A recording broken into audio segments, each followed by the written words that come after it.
it's gone. Ah! Ah!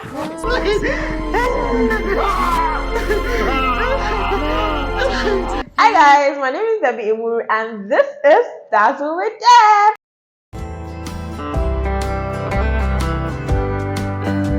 Welcome to Dazzle with Debs. Please subscribe if you've not. I love you. Welcome to my YouTube channel.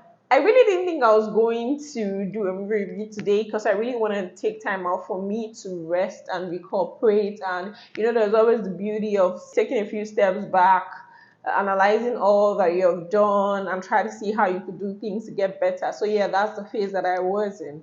But I watched this movie today on Root Academy TV. It was dropped yesterday, The Street of Evans, and I literally cried. And I'll say that maybe 50% of ladies of marriageable age have faced the challenge where their genotype does not necessarily match with the person they love so much or the person they want to end up with. And they really love each other, but some of them will come to the realization that this cannot work and then they'll have to break off. If it hasn't happened to others, it has happened to me. I think when I relocated to Lagos from my NYSC, through story, I had just broken off from a relationship, and then it looked like all through that year, everyone I met was AS, and I am AS, and I knew that, God, is this a game? Like literally, I'm ready. I want to get into a serious relationship because I've never been one to date for fun. Just that life will always happen. You can't be too careful. But everyone I met were literally AS. I also have a friend of mine that the guy she really liked, the guy she really loved, they dated from school. She's AS and is AC. Incompatible, bad. So you see all of this. Many people have faced that challenge. So this story is about two people who another thing I would say is, except you are certain that God told you, and that you're also ready to take responsibility for your actions, and that your faith is 100% trusting in the gift that God has given to you and the miracle that He has promised to do for you. Don't make decisions like that, because sometimes you'll be saying God told you, but it's your emotions that are telling you, and you are actually hearing what you want to hear. That's wrong. You are not listening to God. It's just what you want. You are praying with an answer at the back of your mind already, saying, God, this is what I want the answer to be. Is this or nothing? And then the prayer is just for formality's sake. So just so you say, I prayed, I fasted, and God told me. So the story, this movie starred rather Ruth Kaduri and Daniel Etim Effiong. Yeah. Any faith-based story that has Daniel Etim Effiong in it is just gonna kill, because he is a man of faith, and then it's always easy to interpret those roles. So somehow his parents were asking him to settle down, and he told God to give him a sign, and somehow he bumped into a woman. Now I'll take a few steps back to say, I think if you've watched my engagement story, if you've not watched it, go back to like my previous post from last month or 2 months ago, you would, and listen to it. Sometimes we tell God to give us signs, and we have already given ourselves the sign. We've not ensured that, there's coincidence, there's God, and there's life, right? So things can happen. Let's not just tie it to God and say, yes, everything happens. Nothing happens in the life of a believer by mistake. Everything happens and they are orchestrated by God. But when you are praying for something and you ask God to give you a sign, ensure that what you are taking as God's sign is God's sign. For those who have clear and beautiful relationship with God, unbiased relationship, they might be very, very good with saying, okay, this is God's sign, this just happened, this is life. But for some average Christians and believers, some of us do not really have the gift to be able to say it immediately that this is a sign from God. Yeah. So, but the guy here, the role that Daniel Etim Effiong played, he was supposedly a very good Christian, but somehow I feel like he allowed his emotion to take the better part. So he loved this girl. They had a godly relationship. He met with Kadri. After he prayed for God to give him a sign, right? Let me not rush. Let me not go ahead of myself. After I prayed for God to give him a sign, he was coming out of an office building, and then he bumped into this lady. Heavenly Father, you heard my mom. I need a wife. I need a wife now. I'm ready. If it means you have to hit me over my head with a stone so I don't miss her, please hit me on the head. It must have been my 10th interview, and I desperately needed this one to work. Oh my god! Freaking hell.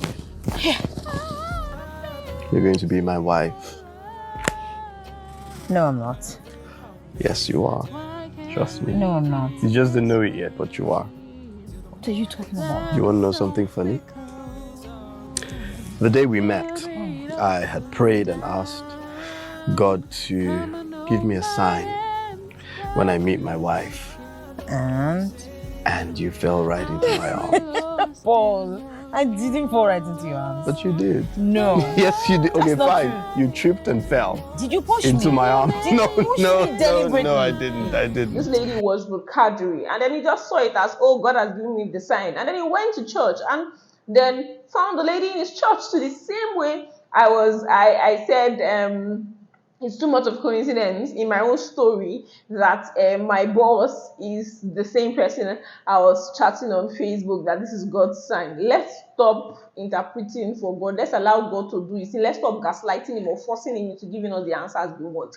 So he said, okay, this was God's sign, and then he wooed the lady patiently, pampered, and she felt loved and all. He engaged her, they went further, informed the pastors, the godly way and all. And then it got to time for medicals, and they found out they were incompatible, genotype wise. Child is gone because of you. It's our fault. Our fault. We made those babies. We?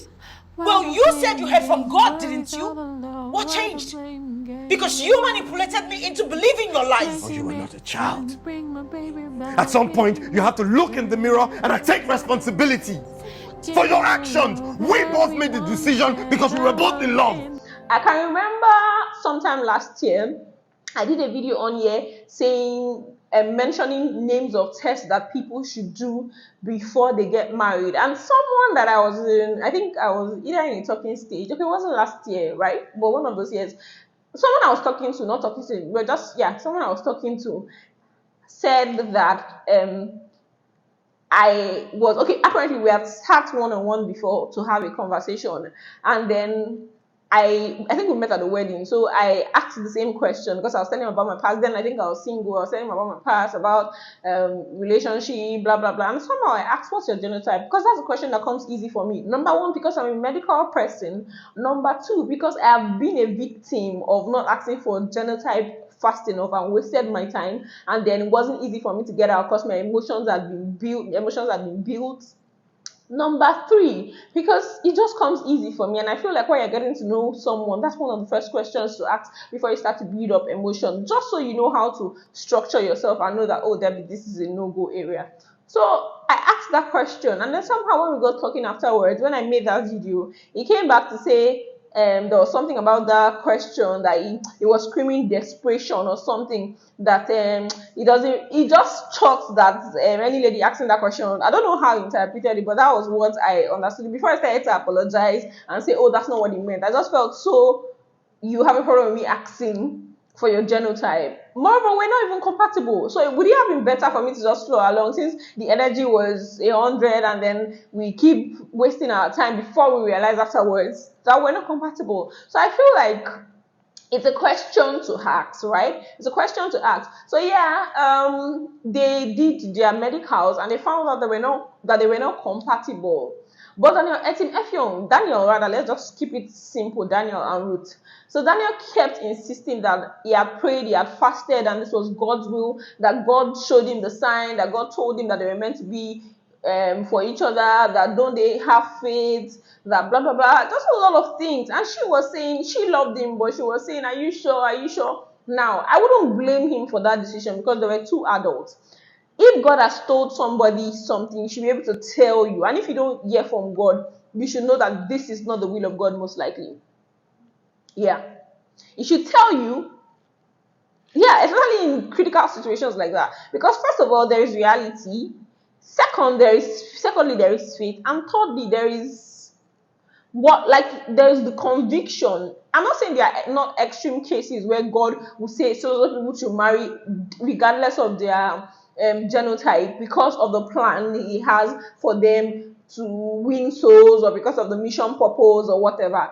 But in most cases, you should know that that's a clear physical incompatibility. What's the word? I'm looking for the word. That's just a clear physical show of incompatibility. My children No, have sickle cell disease. no, they don't. No, they don't. There's something wrong. There has to be some kind of Pause. miscalculation. No means what? I know what I heard. You better freaking stop telling me what you heard. Because you said that you heard from God. Yes, I prayed, I fasted, and I think I heard God say to me, yes. You think you heard God? Yes. You freaking heard the devil. No, I didn't. No, I Heard didn't. what you wanted to hear. No, I didn't. I prayed and I fasted and I heard God. You doubted me. You doubted me every step of the way. You're trying to put this on me. Yes, you doubted, babe. When I told you to believe, when I told you to have faith in me. Freaking to them. Are you mad? So he kept assuring her that God told him, and she went ahead. They got married. She got pregnant, gave birth to twins. Apparently, no, before she even gave birth to those twins, she did the scan, in vitro scan, when she was still pregnant, and found out that these two kids were SS. And they kept saying, "You're not trusting God. You're not doing this. You're not doing that. I had told you that God had assured me," and all of that. He kind of gaslighted her, manipulated her. Because there was even a time she was saying that she wanted to abort the child. For people who take those decisions, there are options, meaning that whenever anyone is pregnant, you do the genotype, in vitro genotype, and if the child is SS, and you know that, oh, you don't want this, and your spirit allows you, because it's a sin, right? You now say, oh, you want, I'm talking from a medical perspective, you want to abort it, pending till, but just count the number of abortions that you do pending till you get the one that is SS, AS, or AA. So you could just save yourself the stress and save yourself the sin, the accumulation of sin, right? So they ended up getting married, decided to blame each other when the child was born, when the children were born, rather. They lost the first child, lost the second child. Where's all the things coming to my eye? This could have been let go. This isn't me. Bring my baby back, someone else pay. Make it make sense. Take the pain away. Make it make sense. This is too much. Hope my baby's alive. This is too much. Make it make sense. All the wasted years. Make it make sense. Take the pain away. Make it make sense.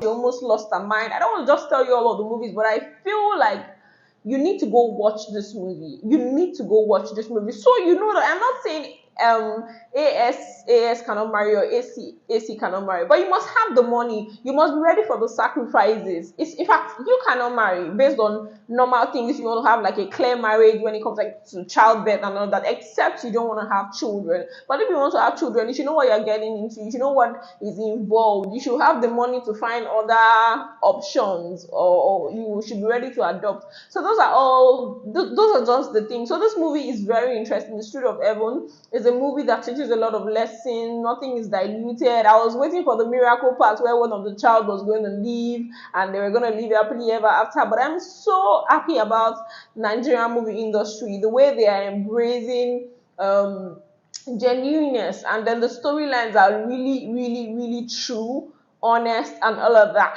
Yeah, so that's that on that movie. So tomorrow I'm gonna do a movie review of Finding My Way. Yeah, Finding My Way, starring Uzo Arukwe and Uzo Arukwe, Biodu Stevens, and the likes. And this movie is so power packed. I can't wait for you to watch it tomorrow. See you guys tomorrow. So kindly like, comment, subscribe, and share if you're not, because I'm waiting for you and I'm reading for you. Please, thank you guys for your continuous support. I really love you guys. I really appreciate you. Have a blessed day.